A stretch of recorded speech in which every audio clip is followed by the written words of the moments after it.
Assalamualaikum warahmatullahi wabarakatuh. Bismillahirrahmanirrahim. Alhamdulillahirabbil alamin. Assalatu wassalamu ala asrofil anbiya'i wal mursalin Sayyidina wa maulana Muhammadin wa ala alihi wa ashabihi ajma'in. Amma ba'du. Yang terhormat dan yang saya takdimi, Bu Lydia Kamilia MPD selaku dosen pengampu mata kuliah Sejarah Peradaban Islam, dan kepada teman-teman semua yang semoga tetap semangat dan bahagia. Kami dari kelompok 3 akan memaparkan diskusi dari hasil makalah yang kami buat yang berjudul Peradaban Islam pada masa Khulafaur Rasyidin, tepatnya pada masa Sayyidina Abu Bakar dan pada masa Sayyidina Umar bin Khattab. Sebelum kami memaparkan makalah yang kami buat, seyogyanya kita saling mengenal, yaitu dengan memperkenalkan nama-nama dari kelompok kami. Yang pertama ada saya sendiri, Muhammad Nailul Fahmi. Yang kedua ada Muhammad Hafan Nailul Ridho. Yang ketiga ada Diva Selanita. Dan yang keempat yaitu Misbah Rizal Amri. Pembahasan yang pertama, kita akan mengenal lebih jauh mengenai apa arti dari Khulafaur Rasyidin. Khulafaur Rasyidin bermakna pengganti Rasul yang cendekiawan. Maksud cendekiawan yaitu cerdas, berwawasan luas. Adapun pencetus nama Khulafaur Rasyidin adalah dari orang-orang Muslim yang paling dekat dari Nabi Muhammad SAW setelah meninggalnya beliau. Mengapa demikian?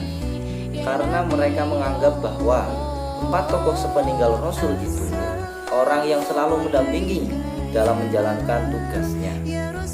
Di antaranya yaitu yang pertama ada Sayyidina Abu Bakar As-Siddiq, yang kedua ada Sayyidina Umar bin Khattab, yang ketiga ada Sayyidina Utsman bin Affan, dan yang keempat ada Sayyidina Ali bin Abi Thalib karramallahu wajhah. Dari khalifah yang pertama yaitu Sayyidina Abu Bakar As-Siddiq mempunyai nama lengkap yaitu Abdullah bin Abi Quhafa At-Tamimi. Di zaman pra-Islam bernama Abdul Ka'bah, kemudian diganti oleh Nabi menjadi Abdullah. Ia termasuk salah satu sahabat yang utama, orang yang paling awal masuk Islam. Gelar As-Siddiq diperoleh karena ia dengan segera membenarkan Nabi dalam berbagai peristiwa, khususnya pada peristiwa Isra wal Mi'raj.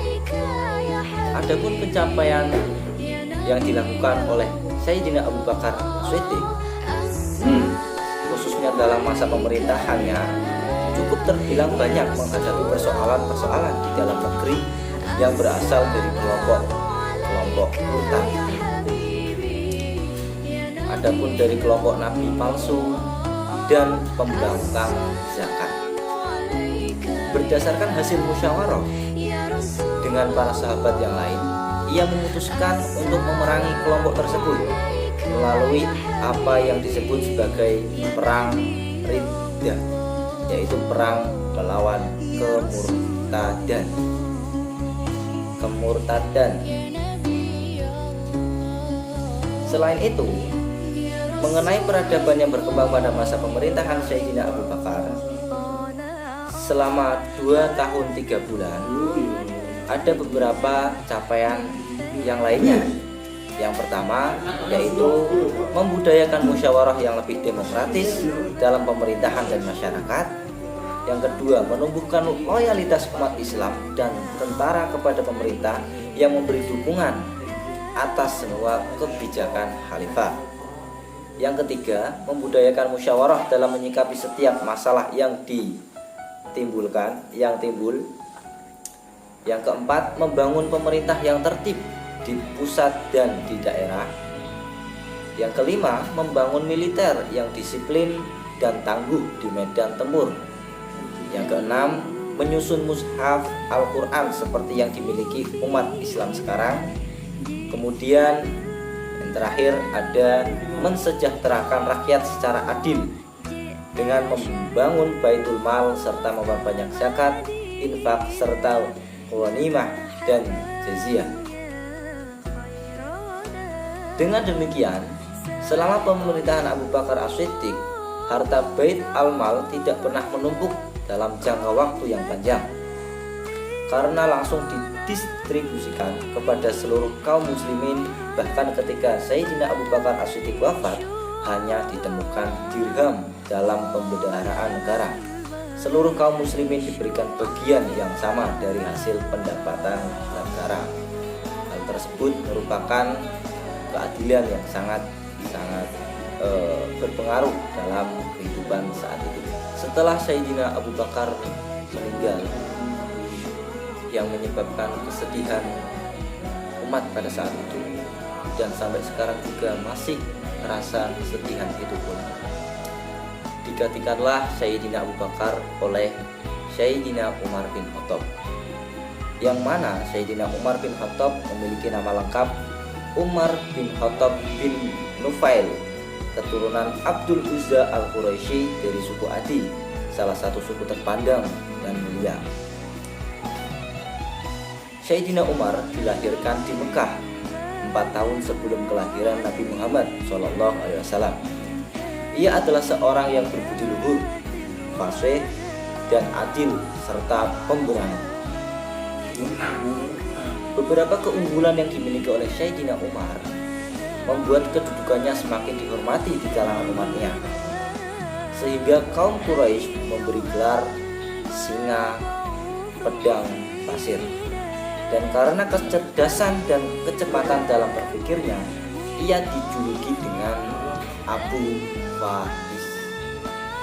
Kemajuan-kemajuan yang dilakukan oleh Sayyidina Umar bin Khattab, diantaranya yang pertama di bidang perkembangan politik, yang mana pada masa Khalifah Sayyidina Umar, kondisi politik Islam dalam keadaan stabil. Usaha diperluas wilayah Islam memperoleh hasil yang gemilang.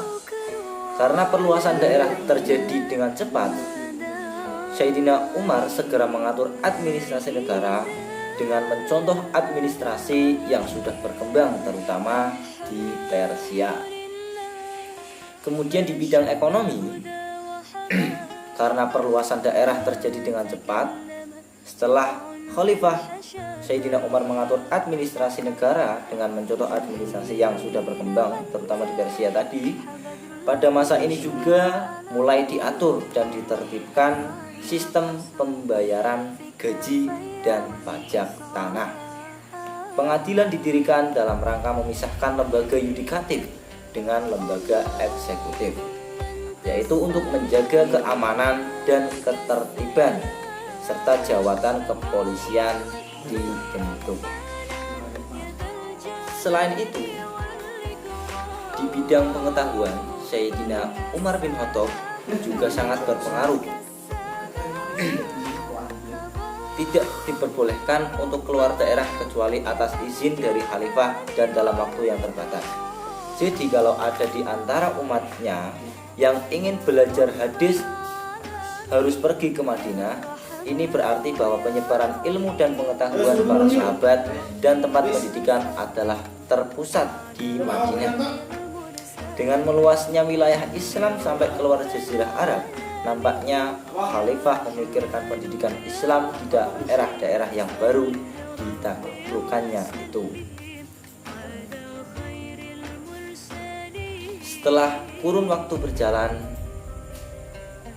kesedihan mendalam bagi kita semua, yaitu wafatnya Khalifah Sayyidina Umar pada masa pemerintahan Sayyidina Umar bin Khattab berlangsung selama 10 tahun 6 bulan, yaitu dari tahun 13 Hijriah sampai tahun 23 Hijriah. Beliau wafat pada usia 64 tahun. Selama masa pemerintahannya dimanfaatkan untuk menyebarkan ajaran Islam dan memperluas kekuasaan ke seluruh semenanjung Arab. Ia meninggal pada tahun 644 Masehi karena ditikam oleh virus atau Abu Lu'lu', budak Mughirah bin Abu Sufyan dari perang Nahrawan yang sebelumnya adalah bangsawan Persia. Mungkin cukup sekian pemaparan dari kelompok kami. Mohon maaf atas segala kekurangan. Semoga bermanfaat. Wallahul muwaffiq ila aqwamit thoriq. Wassalamualaikum warahmatullahi wabarakatuh. Tetap semangat.